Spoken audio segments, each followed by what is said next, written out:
ಪಾರ್ಲಿಮೆಂಟಲ್ಲಿ ಮಹಿಳಾ ಮೀಸಲಾತಿ ವಿಚಾರವಾಗಿ ಬಿಲ್ಲು ಏನಿತ್ತು ಅದೀಗ ಸಕ್ಸಸ್ ಆಗಿಲ್ಲ ಸರ್. ಆ ಸಕ್ಸಸ್ಸಿಗೆ ಕಾರಣ ಆಗದೇ ಇರೋದಕ್ಕೆ ಕಾರಣ ಕಾಂಗ್ರೆಸ್ ಅಂತೇಳಿ BJP ಪ್ರಬಲವಾಗಿ ಪ್ರತಿಪಾದನೆ ಮಾಡಲಿಕ್ಕೆ ಹೊರಟಿದೆ. ಕಾಂಗ್ರೆಸ್ನ ಒಳಗೊಂಡಂತೆ ಎಲ್ಲ ವಿರೋಧ ಪಕ್ಷಗಳು ಮಹಿಳಾ ಮೀಸಲಾತಿ ಪರ ಸದಾ ಇದ್ದರು. ಮೊಟ್ಟ ಮೊದಲ ಬಾರಿಗೆ ಸಂಸತ್ನಲ್ಲಿ 33% ಮೀಸಲಾತಿನ ಮಂಡನೆ ಮಾಡಿದ್ದು ಮನಮೋಹನ್ ಸಿಂಗ್ ಅವರ ಸರ್ಕಾರ. 50% ಮಂಡನೆ ಮಾಡಿದ್ದು NDA ಸರ್ಕಾರ ಅಲ್ವೇ ಅಲ್ಲ, ಅದು ಮಾಡಿದ್ದು UPA 2 ಸರ್ಕಾರದಲ್ಲಿ ಅವತ್ತು ಮಂಡನೆ ಮಾಡಿದ್ರು. ಅವತ್ತು ಇದೇ ಭಾಜಪದವರು ಬಹಿಷ್ಕಾರ ಹಾಕಿದರು, ಮೂದಲಿಕೆ ಮಾಡಿದರು. ನಾವು ಕೇಳ್ತಿರೋದು ಇಷ್ಟೇ, ಅದರಲ್ಲಿ ಪಾಯಿಂಟ್ಸ್ಗಳು. ಒಂದು, 2011 ಜನಗಣತಿ ಬೇಡ, ಹೊಸದಾಗಿ ಈಗ ಮಾಡಲಿಕ್ಕೆ ಹೊರಟಿದ್ದೀರಲ್ಲ 2026 ಸೆನ್ಸಸ್ಸು, ಅದನ್ನು ಪರಿಗಣನೆ ಮಾಡಿ.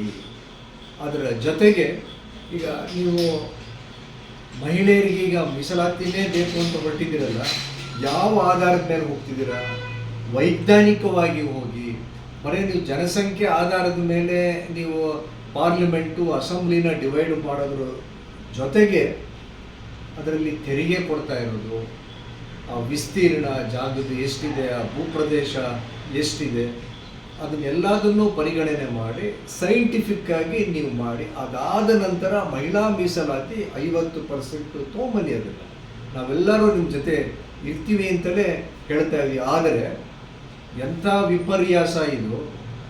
ಎಷ್ಟೊಂದು ನಾಟಕೀಯ ಚುನಾವಣೆ ನಡೀತಾ ಇದ್ದಾವೆ, ಎಲ್ಲಿ ನಮಗೆ ಹೊಡೆತ ಬೀಳುತ್ತೆ ಅಂತೇಳಿ ತಿಳ್ಕೊಂಡು ಈಗ ಇದ್ದಕ್ಕಿದ್ದಂಗೆ ಇದು ಎಕ್ಸ್ಪ್ರೆಸ್ ಅಂತಾರಲ್ಲ ಹಾಗೆ ಎಮರ್ಜೆನ್ಸಿ ಪಾರ್ಲಿಮೆಂಟ್ ಸೆಷನ್ ಕರೆದು ಇದನ್ನು ಮಂಡನೆ ಮಾಡೋ ಅಂಥದ್ದು ಏನೂ ಇರಲಿಲ್ಲ. ಅದರಲ್ಲಿ ಉದ್ದೇಶಪೂರ್ವಕವಾಗಿ ವಿರೋಧ ಪಕ್ಷಗಳಿಗೆ ಕೆಟ್ಟ ಹೆಸರು ತರಬೇಕು ಅಂತೇಳಿ ಅವ್ರಿಗೂ ಗೊತ್ತು, ಹೌದು ನಾವು ಮಾಡ್ತಿರೋ ತಪ್ಪು ಅಂತೇಳಿ ಭಾಜಪದವ್ರಿಗೆ ಚೆನ್ನಾಗಿ ಸ್ಪಷ್ಟವಾದಂಥ ಅರಿವಿದೆ.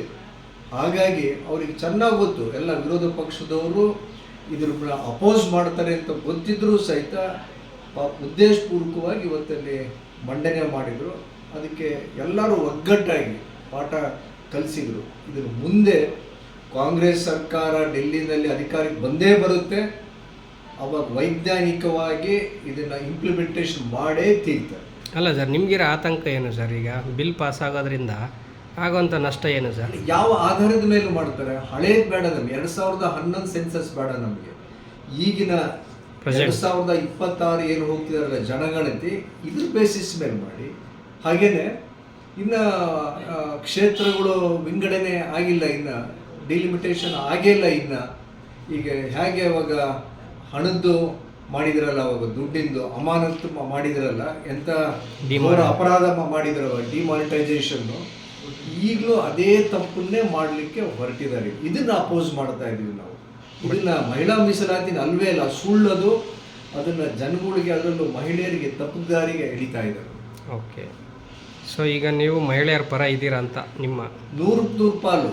ಇದನ್ನು ಮೊಟ್ಟ ಮೊದಲು 33% ತಂದಿದ್ದು ಅವಾಗ UPA ಸರ್ಕಾರ ಒಂದಿದ್ದಾಗ 50% ಜಾಸ್ತಿ ಮಾಡಿ ಅದನ್ನು ಪಾರ್ಲಿಮೆಂಟಲ್ಲಿ ಮೂವ್ ಮಾಡೋಕ್ಕೆ ಅಂತ ಪ್ರಾಮಾಣಿಕವಾಗಿ ಪ್ರಯತ್ನ ಪಟ್ಟಿದ್ದು UPA 2 ಸರ್ಕಾರ ಇದ್ದ.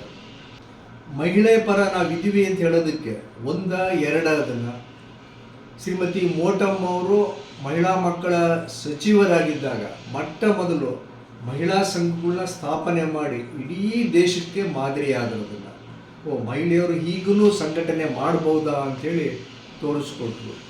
ಅವಾಗ 4 ಲಕ್ಷ ಜನ ಸೇರಿಸಿ ಇದೇ ತುಮಕೂರು ಗ್ರಾಮಾಂತರದಲ್ಲಿ ಬೃಹತ್ ಸಮಾವೇಶವನ್ನು ಮಾಡಿ ಇಡೀ ದೇಶಕ್ಕೆ ಒಂದು ಸಂದೇಶವನ್ನು ಕೊಟ್ಟರು. ಅವ ಪ್ರಾರಂಭ ಆಗಿದ್ದು ಈಗಲಿವರೆಗೂ ಮಹಿಳಾ ಸಬಲೀಕರಣದ ಬಗ್ಗೆ ಕಾಂಗ್ರೆಸ್ ಪಕ್ಷ ಜೊತೆ ನಿಂತಿದೆ. ಅದು ನಮ್ಮ ರಾಜ್ಯದಲ್ಲೂ ಸಹಿತ ಹೆಣ್ಣು ಮಕ್ಕಳಿಗೆ ಪ್ರತಿ ತಿಂಗಳು ಮಾಶಾಸನ ಕೊಡುವಂಥ ಕೆಲಸ ಆಗಿದೆ. ಬಸ್ಗಳಲ್ಲಿ ಉಚಿತವಾಗಿ ಅವರಿಗೆ ಪ್ರವಾಸ ಮಾಡೋದಕ್ಕೆ, ಪ್ರಯಾಣ ಮಾಡೋದಕ್ಕೆ ಅನುಕೂಲ ಆಗಿದೆ.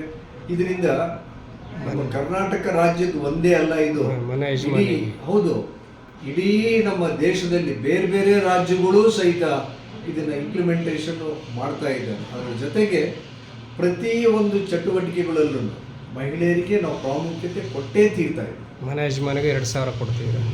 ಹೌದು ಹೌದು, ಕರೆಕ್ಟ್.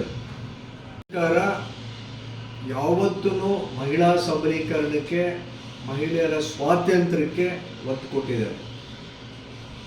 ಭಾಜಪದವರು ಹೆಣ್ಣುಮಕ್ಕಳಿಗೆ ಆ ಚೌಕಟ್ಟುಗಳು ಹಾಕಿ ಸಂಪ್ರದಾಯಗಳನ್ನ ಅಡ್ಡಿಪಡಿಸಿ ಎಷ್ಟೆಷ್ಟು ಅನಾನುಕೂಲತೆಗಳೇ ಮಾಡಿದ್ದಾರೆ ಅಂತೇಳಿ ಪ್ರತಿಯೊಬ್ಬ ಮಹಿಳೆಯರಿಗೂ ಗೊತ್ತಿದೆ.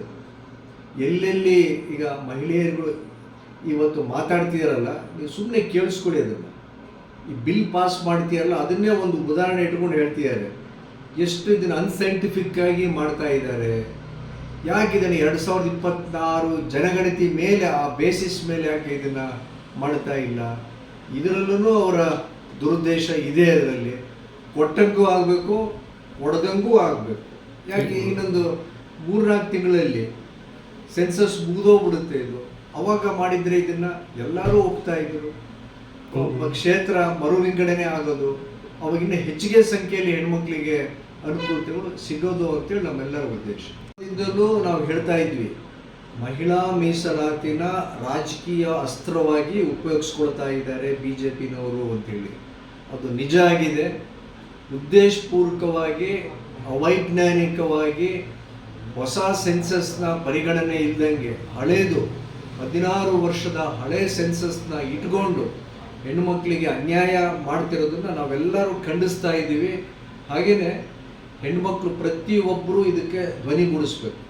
ಹೌದು, ನೀವು ವೈಜ್ಞಾನಿಕವಾಗಿ ಮಾಡಿ, ಇದು ಸೆನ್ಸಸ್ ಆದಮೇಲೆ ಪರಿಗಣನೆ ಮಾಡಿ. ಕ್ಷೇತ್ರ ವಿಂಗಡಣೆ ಆದರೆ ಜಾಸ್ತಿ ಆಗ್ತವೆ ಕ್ಷೇತ್ರಗಳು, ಅವಾಗ ಇದನ್ನು ನೀವು ಅನುಷ್ಠಾನ ಮಾಡಿ ಅಂತೇಳಿ ಹೆಣ್ಣುಮಕ್ಕಳೇ ಒತ್ತಾಯ ಮಾಡಬೇಕು ಅಂತೇಳಿ ಈ ಮುಖಾಂತರ ಕೇಳ್ಕೊತಾರೆ.